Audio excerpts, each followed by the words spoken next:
want to show you how this is the local color of this is orange. That's the, when you read local color, that's what that means. That's an orange. So you would pull out an orange pastel to paint that with. That's what your brain's going to tell you to paint that with.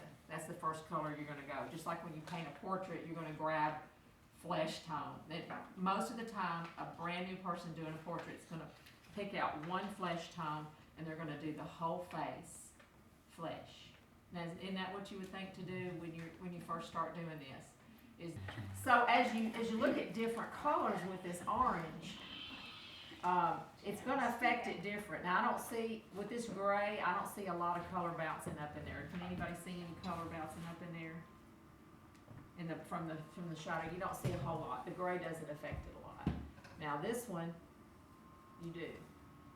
You see, I see a little bit, not much, but a little bit of orange there. But I can see the purple all up in the bottom of that orange. Can you see that? Let's see what happens with this one. The blue. The blue is going to be pretty powerful. Can you see blue in there? Now, if we had these open, we'd get a little bit more reflected light. So it's pretty dramatic right now, the way you're seeing it. But there's a lot of blue in there. A lot. Look how it lightens the whole bottom of that orange up, putting that yellow. But there's going to be yellow in that orange now. Whereas you might see a little yellow in the top before, but without that, you're not, you wouldn't see all that yellow, and it would be very dark underneath there. The same way with a head. When I'm going around and helping people with a portrait, whatever's around that face, a face is a very light plane for the most part, unless you're painting a really dark-skinned person. But it's going to be very reflective, and it's going to pick up whatever colors. If it's all flesh under here, then there's light that's going to bounce into that shadow too. So you have to kind of be aware that whatever's around your sphere or your object is going to be bouncing back and forth into it. Can you see green? Can you see green? Yeah. Now you have to really make yourself look. The longer you sit here looking at that orange, the more color you're going to see, and the more you.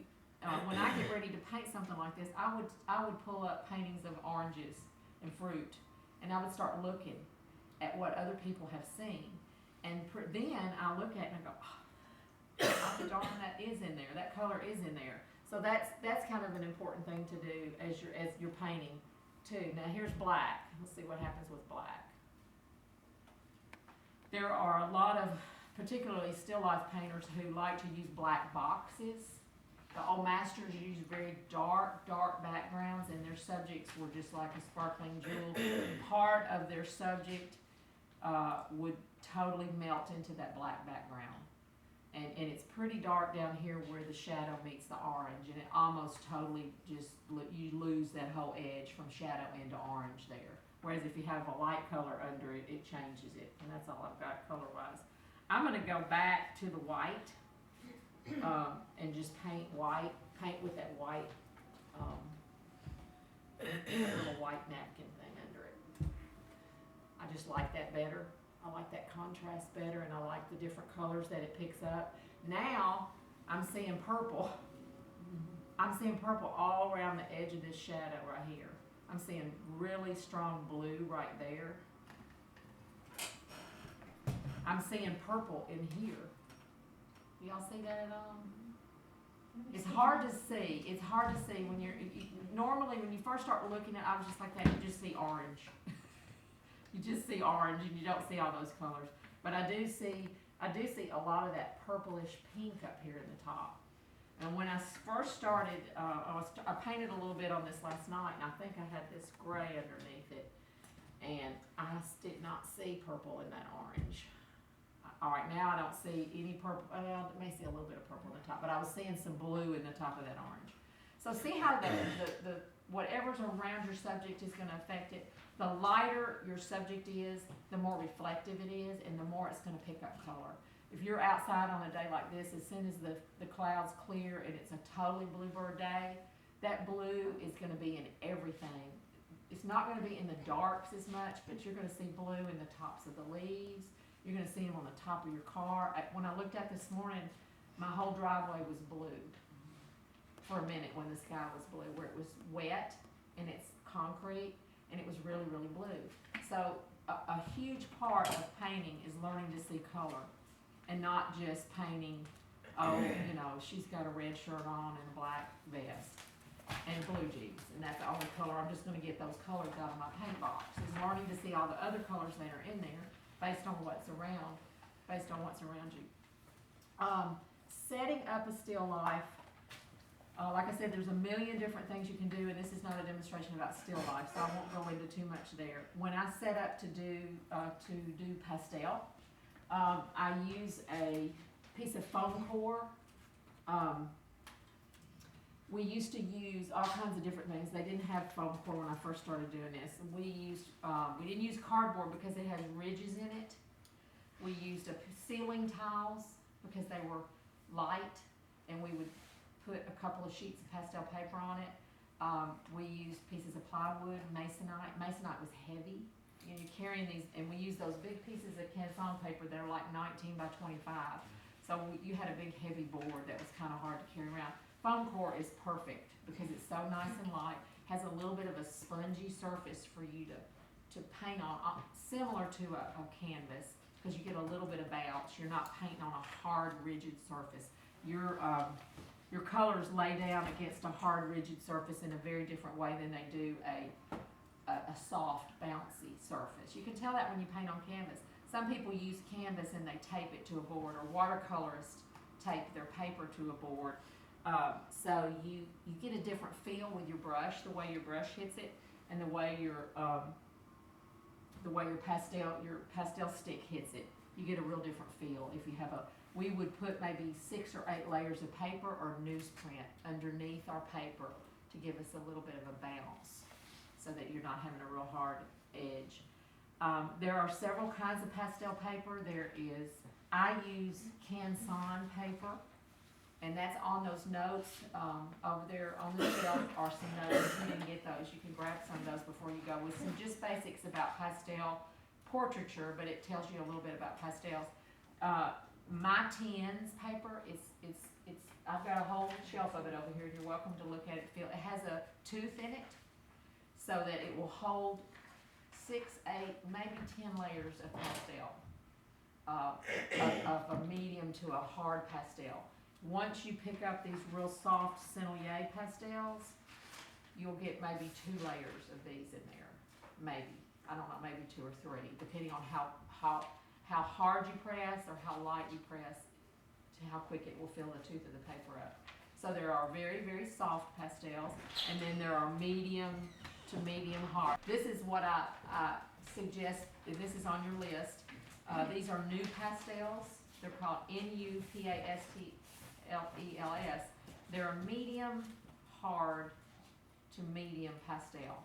And if you start out drawing with those, they're not real soft. Not a lot comes off, and they don't fill the tooth of your paper up fast. So that's a good thing to start with. And I start with a pretty light touch, so I'll show you as I get started with that. They come in a set of 96 colors. It used to be about $59. It has gone up to $85. That's the discount price. It's $150 retail price on it. Denise has got it. She just purchased it. It was about $65 when you got it, or a little more? No, I think it was about 80 something. Okay. I don't know what happened. All of a sudden, in a few months' time, they went up on their normal price for those. But that's 96 colors. You can do almost anything you ever want to do with that set of pastels. I suggest that people get that, and maybe a set of Senneliers, a soft set, so that when you need a vibrant, bright color, this 40 set is a great set. It's gone up too. Pastels are expensive, and they're expensive because they are pure pigment color with a dry binder, whereas a tube of oil paint is pure pigment color with linseed oil. Pastel is just got a dry binder with it, but it's the same medium. When an oil painting dries, they say it takes 400 years for an oil painting to dry. I don't know who measures that, but Who's allowed to know? I'm Who's sorry. allowed to know? I know, but basically that means that all the oil has totally dried, and there's no oil left in it. The oil's gone; it's totally evaporated and dried, and you now have this. So the pastels that you see in the museums, the curators love pastels if they've been properly cared for and haven't been damaged or wet, because they have no varnish to discolor them and yellow them. So the color is pure and beautiful. Mary Cassatt's paintings are still beautiful. They didn't have any yellow varnish or anything on them to ruin them. So when you talk to clients about doing a pastel, they're usually like, oh, that's not as good as oil.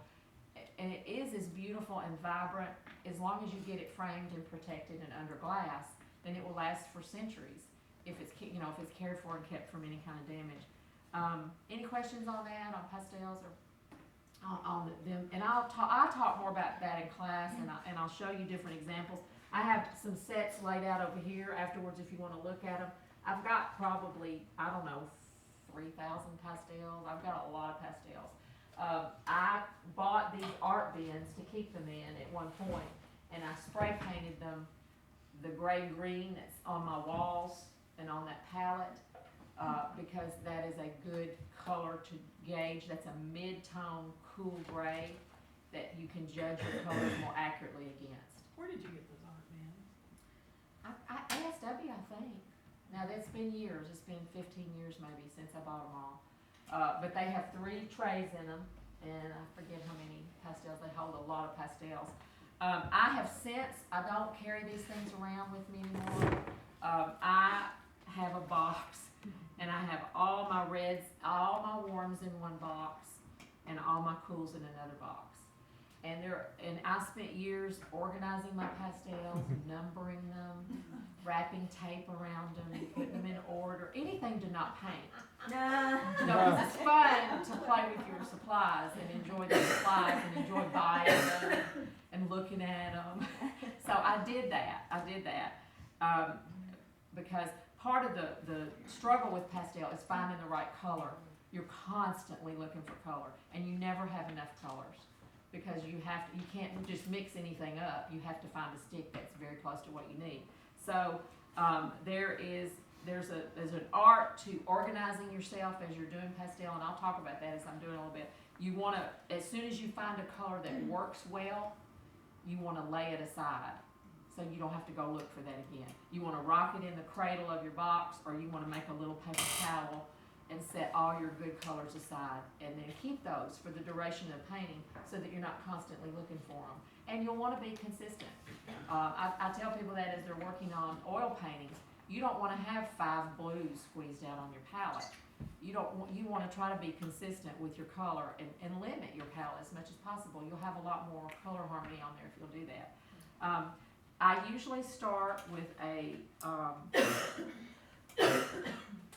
charcoal drawing, and when I was first taught about pastel by Daniel Green, he used a new pastel. He used a 223 or a 253, which is a brown in the new pastel set. All these new pastels are numbered. They have an engraved number on one end, so that when you use a color up, you can know what to order. Plaza sells these by the stick, so you can go and replace them real easily. But I used those for years. I use a light brown to start with, and then I would go darker with the 253 and darken up as I went. Now I like to use charcoal because it wipes off so easily. It keeps me looser so that my colors flow in, and I'm not coloring book. I'm trying to get away from being coloring book to getting this hard, rigid drawing in there and then trying to stay in the lines. So it's a little scary, and I hear my students say a lot of times, but I don't want to paint over my drawing lines. I just got it on there. I don't want to lose my drawing lines. So I understand that, and the pastel will not move around on you as much as the charcoal. I thought at first that this black charcoal would contaminate my pastel color and make my whites gray, and it doesn't. What happens is it's so loose and organic that it just falls off. When you put the pastel on top of it, it falls down and goes away. So it doesn't mess up your pastels. And again, it's very loose, and you can be very painterly and sketchy. Did you say that's a vine charcoal? That is vine charcoal, and when you buy it, sometimes it will say vine or willow, but it'll be a big fat stick. So you need to, I like the little skinny sticks. I mean, the big fat ones are all right, but I like these little skinny ones, and I usually break them in half So check that. And I use this for oil sometimes too on my canvas or pastel. On pastel paper, it almost always has two sides. It has a smooth and a really bumpy side. The big sheets of Canson have almost a waffle grain on them. And if those of you who've done pastel know that when you start on that side, it's very frustrating to get rid of that waffle. It shows through, and that's the side they mean for us to paint on. That has a lot of tooth, but it gives you this waffle pattern, especially like the little pastel I did of my grandson over there. There's no way I would ever get it that smooth, and that's only like one layer. That's a quick, couple of hours on that painting. That's not much at all. So if I use that waffle paper, I would have had waffles showing all through it. And I don't have a piece of it. Yeah, I do right here. I'll show you what I'm talking about. And you almost always, at least once or twice, you'll forget what side of the paper on, and you'll get the whole thing drawn, and it'll be on the wrong side of the paper. So here is the, let's see if it'll show up. There's the waffle side. Let me get a better color. Might show up better.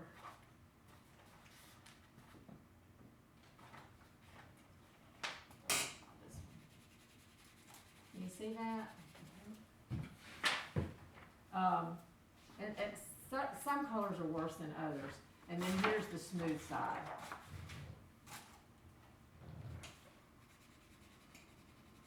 And there's a big difference and some papers have a bigger waffle than others. I use the Canson. I've got 2 or 3 pads of different brands of pastel paper over here. Canson, De La Round, and Strathmore. And they have different textures. So you'll want to look at that and see. If you're doing something that you want to get a really smooth, like that little baby's face that you want to be really smooth, then you're not going to want a real grainy surface that you're going to have to work hard to mash that pastel in and get it soft. So that's about papers. I usually use a middle tone color, not very light and not very dark. If you pick, Denise has started a dog on this blue paper, and when you first glance at this blue paper, it seems medium, but it's quite dark when you start working on it. Everything you lay on that medium to medium dark is every pastel you pick up out of here is going to be light, and you're going to be like, I can't find anything dark enough. So it's to your advantage in the beginning to work on a medium to medium light tone paper. There are 2 that I like for portraits. There's Moonstone and Sandstone. One is a bluish gray, and one is a peachy sand color, kind of peachy color. This is how I get started on a portrait. I've shown, most of you have seen this, but I do my measurements, and this is not a portrait class, so I'm not going to talk about that. But I do my quick layout with my proportions of length, and I'll show you with the orange in a second. Then I do a charcoal drawing. I'll develop the drawing a little bit more with some shadows and some pretty good bit of detail. I draw quite a bit before I put color on. Many artists don't. They develop the painting as if it were a lump of clay, and they carve out the features. And that is just another way of working, and that's totally fine. But I learned early on from Daniel Green. He has a strong draftsman type of approach to painting, and he has a nice strong drawing underneath, and then he lays color on top of that. Then I begin to lay color on, and in a very mosaical fashion. First putting in darks, the darkest dark I see on her. She was a little blonde-headed girl who didn't have very many darks on her at all. And if you're doing portraits, a lot of times everything on a portrait looks really light to you, especially a little blonde-headed girl. It's hard to find darks. But the darkest thing that I think I can even remotely see, I start putting in, which was these raw umber colors under her chin and her in the darks of her hair, a little bit under her eye sockets. Here, big masses of color, big chunks like mosaics.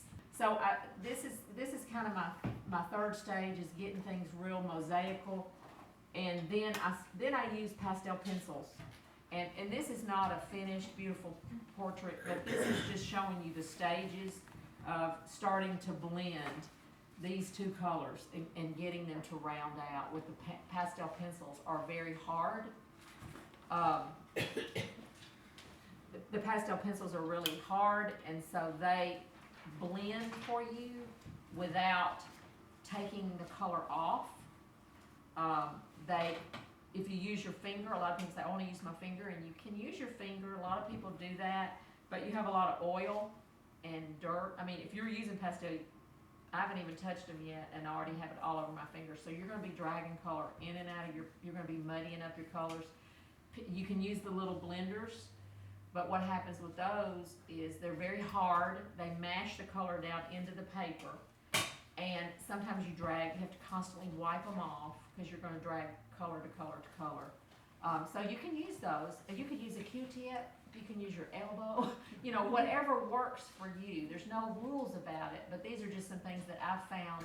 The pastel pencils work beautifully, and I just get I would get a light flesh tone here, and I would start blending. I would get a rosy pink color for that area. I would get brown for over here. You know, and you don't have to have a whole lot of different colors if you just have it close to that same color when you're using the pastel pencils. What you're doing really is just moving the pastel around. You've deposited it on there with the stick, and then you take the pencil and kind of move it around and blend it. Also, I didn't mention this little piece of aluminum foil. Pastel dust is pretty toxic. It is a pure pigment. What I always ask people to do in class is to thump instead of blowing the dust, because it creates a lot of dust on here as you're working. So if you'll get used, you'll hear thumping all the time, but get used to thumping, knocking it down, and if you'll put a little tray here of aluminum foil or paper towels, the aluminum foil just makes a little cup. So then you can take it and put it in the garbage. But if everybody's in a class blowing pastel dust, and that, believe me, with kids that happens. So that's a good little way to do that and catch that pastel dust. And use your discretion. Bettina Steinke, some of her pastels are on here. She lived to be 90 something. She was a pastelist. Just use your common sense. You can wear rubber gloves if the pastel dust bothers you. I keep baby wipes if I go paint outside on the sidewalk. I keep baby wipes, and about every 10 minutes or so I clean my hands off because they get really full of pastel. So I would just start right now laying in, and I had the onion up here earlier. I'm going to lay it up there, but I'm not necessarily going to paint it. Just to show you how I would get started. On a head, I would do some measurements. Can everybody see? I'll stay kind of over to the side. No, it's okay. Can you move a little bit to where you can see? Because I can't move anymore. I have to go away. On a head, I would do a little bit of measuring to find placement.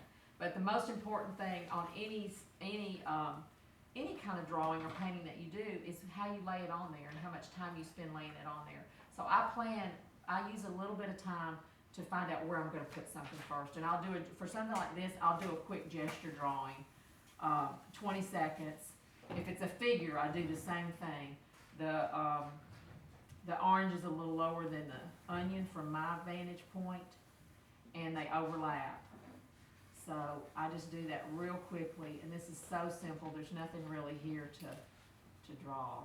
There's a little bit of a thing. So that's all there, the side of the table, there. And then I step back. Now that's smack dab in the middle of my canvas. Little off compositionally. I would probably bump it over one way or the other. And I use little kneaded erasers for those of you who haven't done pastel or haven't been with me before. And it erases really easy. So I'm gonna just right off the bat, I'm gonna move it over a little bit and get it over to one side, because I don't want it to be smack dab in the middle. And that's really about all I'm gonna do for this. I'm not gonna sit here and try to draw. If I did go back and draw this, I would be a little more angular, especially on this onion. I would come back in here. Your brain cannot accurately, if you make a continuous line, your brain is not slowing down enough to see all those changes of angle. So if you can slow yourself down enough every time you make a mark, you need to look back at your subject, even on an orange, and you say, well, an orange is round. But if I were really drawing something that had a lot of detail to it, I would make myself totally do this and slow down and go all the way around it, looking at all these changes of angle.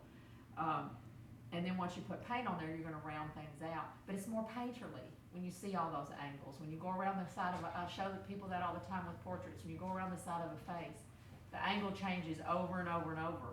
I mean, maybe 8 or 10 times as you go around a jawline, instead of just making a big mark. That's not gonna be accurate when you slow yourself down and look at all those changes. On this orange, this first layer will be, I will probably just go ahead and do it pretty much orange. I use the side of the pastel. Your direction of your stroke is not that important right now in the very beginning. As you work on this more and more, and I have to lean forward, is that okay, Mark? Not blocking everything. I picked up a blue for the shadow color because orange and blue are complementaries. And I do see some blue. I see a lot of purple, and I don't know why that's coming through, but I do see some purple, and I'll add that. But in the orange itself, in the darks, I see blue. So I would go ahead and put dark where I see it. There's a little bit of dark here. Trying to mask, because I am trying to, the more that I paint, the more I'm trying to see in mass and not line. I've always drawn, I'm better at drawing than I am painting, so I'm always thinking about lines, and it probably as an architect you are too. And men, I see that with men too. Gordon's draftsman too, you draw plans and stuff too, so it's easy to think linear and not in mass. And when you're painting, you really need to switch gears and start thinking in mass. So use the side of that pastel, don't use the point. When you're using a pencil, use the side of your pencil. As much as you can, don't use the point. Everything in you wants to grab that little detail brush out and do the point of everything. And if you can get yourself out of that habit, it'll change your painting so much. Now I'm gonna pick up a little bit of yellow to go over the top of that. I'm gonna try to start modeling it the way that the orange goes. If you, some of you have done my class with the planes of the head. Oh, he's hiding behind there over there. The planes of the head helps you really look at all the planes on a face and put those in and let your mark, let your stroke go the direction that the plane goes. So if you were doing an orange, you're gonna wanna model around this orange. That, with a brush, with the paint, that gives it form, that in itself, without any value, that'll even start giving your orange form. So once you get a little bit of color on here, you're gonna wanna start doing that. In the beginning, I just do everything like this. I just get it covered. I read this week a good illustration of some of my students have a really difficult time getting the paint on there. Decide, is that the right color? And I can't remember which artist it was now that said painting is about relationships, and you have to get several different things on here to relate to each other. You can't just say, well, I'm gonna have a relationship in this room by myself. You know, you've gotta have people to have relationships with. So it's the same thing with your painting or your drawing. You've gotta get something on there to start relating to each other. So that's part of that's half the battle, is getting something on here. And we're also afraid, oh, that looks terrible. That looks like kindergarten. Yeah, it's supposed to. And let it look like kindergarten for a little while. And just don't let anybody see it if it bothers you really bad. Turn it away or sit where people can't see it, because it really bothers us to have our work seen at bad stages. We can't stand that because you get criticism sometimes, especially if you've had a lot of criticism. It's really hard to take that. So I would start just pretend like you're in kindergarten for this first time and just get it in there. This first layer should look like, what is it, Charlotte, on the portrait? First burns victim. It should be really bright and mosaical and colorful. You don't want to just pick up your lightest light. You'll have a chalky, ghosty Casper the Ghost. And we're like bugs, we're attracted to light. So that's the first thing we want to do is put light on. So we grab our lightest thing and we start putting light on. So if you just can't help it, go ahead and put the light on. See, I had to do it. I love the light, but I see a little bit of cool tones in the light, so I'm putting a little bit of this light blue in there. Now, are these all the new pastels you're using? I'm mixing them up a little bit. I'm starting with new pastels, but just so we can kind of get a little bit farther along, I'm using some softer ones. And I'm using blue and orange in those shadow tones. And at the end, and again, this is gonna be really crude. I did a little one last night before I went to bed, and I'll show you, it's underneath here. It's still not very good. You know, you're gonna wanna develop this a whole lot more and get a lot of detail on it that I don't have. I will pick up this is a little piece of sennelier. If you do get, Denise, a nice set of senneliers, don't leave them out when you have company for little nephews to knock off. And they busted into little million pieces. My $100 set of pastels. So you'll want to be careful with these little senneliers. But they have really nice, bright, see, you're not seeing the color. I gotta do that, Mark, because there's not enough color on there until you get the light on it. And then you need to have good equipment too. I don't care what they say. Somebody was saying this week that if you have, it doesn't matter what kind of stuff, just do it. But I think if you have good materials, you're gonna be a better painter. I just think, we have all these nice brushes. If you use a yucky brush, it's gonna be harder to get it. I mean, if you're a really good artist, you can do it with a broom, is what they say. Sergeant says that. So I would get a pencil and start blending some of these colors together and just refining it a little bit. And this is just an orange pencil, and I would probably go over most of this with orange.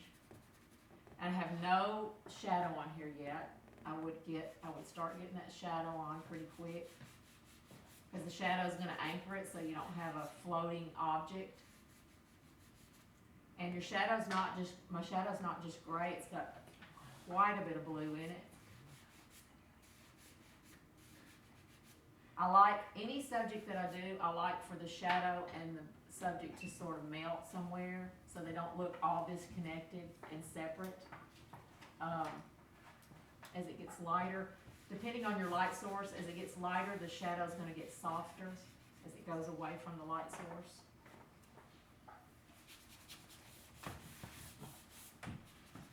And not be afraid to just put it all on there like this, like kindergarten. I have a student on Thursday night, Leah, that does all pastels. She does all kinds of landscapes, and she knows now, she's done them enough, and she's pretty new, but she knows that the whole first layer is gonna look like kindergarten. The first month or so after she was doing classes, she went home. She took her painting home and showed her mom, and she's in her late 20s, or her mom came by and saw her painting there, and she said, "Oh, you're taking art class." Because the whole first layer of pastel is very messy and light, and so if you don't know that and you start doing pastel, you're gonna go, was it, somebody told me earlier today that they quit pastel pretty quick, they didn't like it. And it will be that way until you continue on and start refining it. Now, I spent a little bit more time last night and it's still not anything I like. The colors are not exactly right, but I sat out here for about 30 minutes or so, setting stuff up and painting and trying to develop this a little bit further. But as I started looking through my pictures of pastels, most of the paintings that I have are portraits. I don't see very many still life pastels.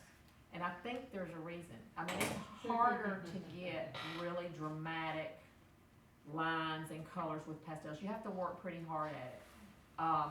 None of the, Mary Cassatt, all of hers are figures and people. She was an excellent, Degas did a lot of pastels. But you don't see a lot of pastels in subjects. I have a Canadian pastel book over there that has some still life, and earlier before some of you guys came in, there were a few of us were looking through it at some still life setups, and they were kind of boring, weren't they? I mean, some of them were not too good with the pastel. So you really have to push these values, and it may be because you have to have a lot of pastels to get a really wide range and really get bright and vivid colors. But even starting to do that, when you put the light on it, I mean, those are pretty colors. And just even getting the colors on there themselves, but you have to have some good, those senoyers, this was the senoyer, those were the bright colors at the end. So that is kinda all I have. I know, I want you guys to have some time to paint, so I'm gonna end on that.